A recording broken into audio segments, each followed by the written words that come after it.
Assalamualaikum warahmatullahi wabarakatuh. Jumpa lagi dengan saya Adi Purnadi, calon guru penggerak Angkatan 4 Kabupaten Tanggamus.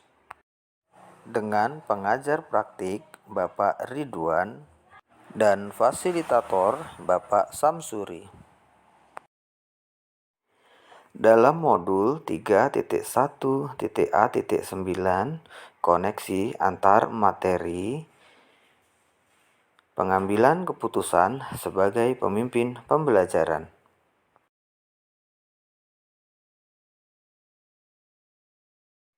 Bagaimana pandangan Ki Hajar Dewantara dengan filosofi Pratap Triloka memiliki pengaruh terhadap bagaimana sebuah pengambilan keputusan sebagai seorang pemimpin pembelajaran diambil?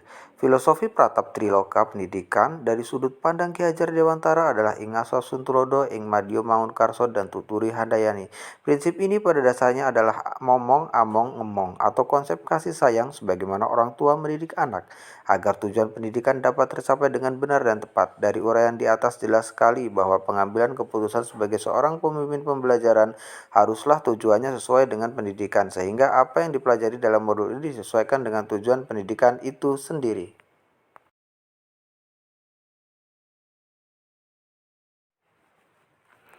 Bagaimana nilai-nilai yang tertanam dalam diri kita berpengaruh kepada prinsip-prinsip yang kita ambil dalam pengambilan suatu keputusan. 3 prinsip pengambilan keputusan yaitu berpikir berbasis hasil akhir, berpikir berbasis peraturan, berpikir berbasis rasa peduli.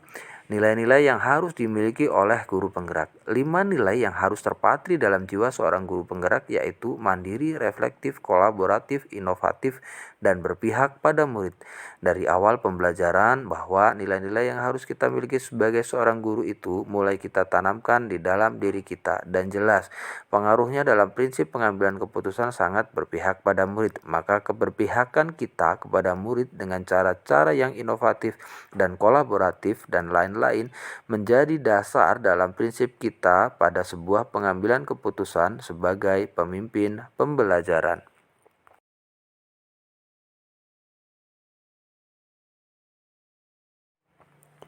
Bagaimana kegiatan terbimbing yang kita lakukan pada materi pengambilan keputusan berkaitan dengan kegiatan coaching yang diberikan pendampingan atau fasilitator dalam perjalanan proses pembelajaran kita, terutama dalam pengujian pengambilan keputusan yang telah kita ambil. Apakah pengambilan keputusan tersebut telah efektif? Masihkah ada pertanyaan-pertanyaan dalam diri kita atas pengambilan keputusan tersebut? Hal-hal ini tentunya bisa dibantu oleh sesi coaching yang telah dibahas pada modul 2 sebelumnya. Dalam pengambilan keputusan terdapat 4 paradigma, 3 prinsip pengambilan keputusan, dan 9 langkah konsep pengambilan dan pengujian keputusan. Tentunya sebelum keputusan itu diambil, kita mengambil data. Salah satu caranya adalah dengan menggali apa yang menjadi pokok permasalahan, dan tentunya coaching menjadi salah satu pilihan atau cara yang tepat untuk menggali berbagai pertanyaan sebelum pengambilan keputusan sebagai seorang pemimpin pembelajaran itu dilakukan.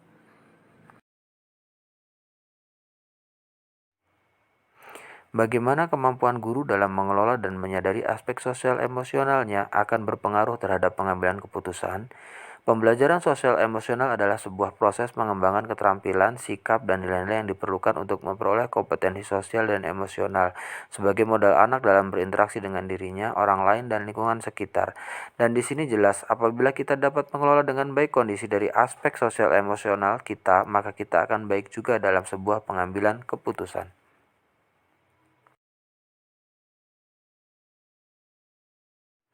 Bagaimana pembahasan studi kasus yang fokus pada masalah moral atau etika kembali kepada nilai-nilai yang dianut oleh pendidik? Apabila kita dihadapkan pada permasalahan studi kasus yang berfokus pada masalah moral dan etika, jelas di sini bahwa kita menemukan dulu apakah ini masalah moral atau masalah etika. Masalah moral berarti benar lawan salah, dan kalau masalah etika berarti benar lawan benar. Kita dituntut untuk menggunakan langkah 4 paradigma, 3 prinsip, dan 9 konsep pengambilan keputusan dengan mengaitkan juga dengan nilai-nilai yang ada dalam diri. Di antaranya adalah nilai mandiri, reflektif, kolaboratif, inovatif, dan berpihak pada murid.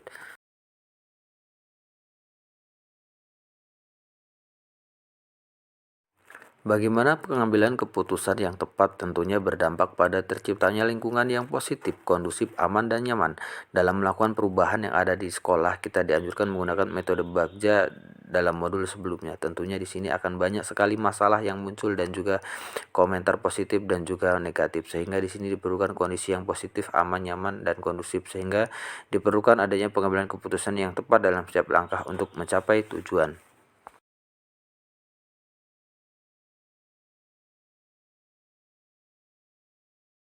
Selanjutnya, apakah kesulitan-kesulitan di lingkungan Anda yang sulit dilaksanakan untuk menjalankan pengambilan keputusan terhadap kasus-kasus dilema etika ini? Apakah ini kembali ke masalah perubahan paradigma di lingkungan Anda? Pada dasarnya, kasus dilema etika yang ada pada sekolah yang terdapat berbagai tingkat kesulitan yang berbeda dalam melaksanakan pengambilan keputusan, dan jelas ini kembali ke paradigma yang ada di lingkungan saya. Tetapi lingkungan saya juga sangat terbuka untuk menerima masukan dan hal-hal yang baru yang tentunya baik untuk kemajuan sekolah dan mencapai tujuan sekolah itu sendiri. Dengan adanya materi 4 paradigma, 3 prinsip, dan 9 cara konsep pengambilan keputusan dapat merubah paradigma positif yang ada dalam sekolah saya.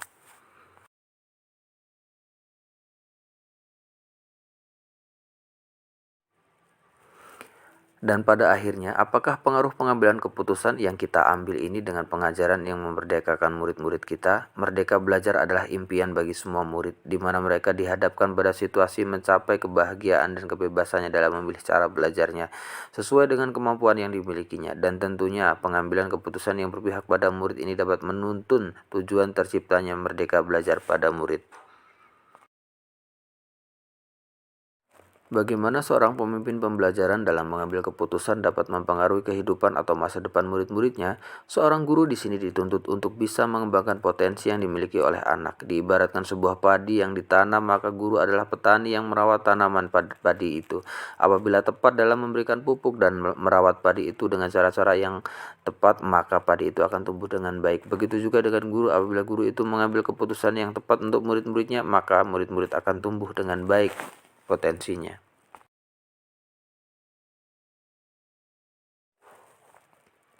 Apakah kesimpulan akhir yang dapat Anda tarik dari pembelajaran modul materi ini dan keterkaitannya dengan modul-modul sebelumnya?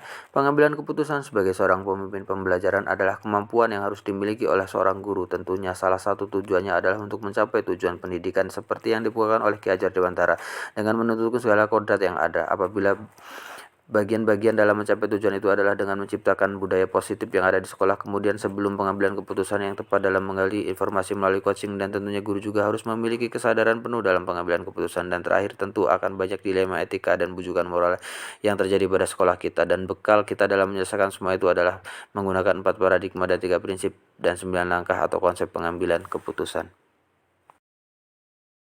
Demikian apa yang dapat kita sampaikan. Terima kasih. Sampai jumpa pada tugas dan modul selanjutnya. Assalamualaikum warahmatullahi wabarakatuh. Salam merdeka belajar, salam guru penggerak.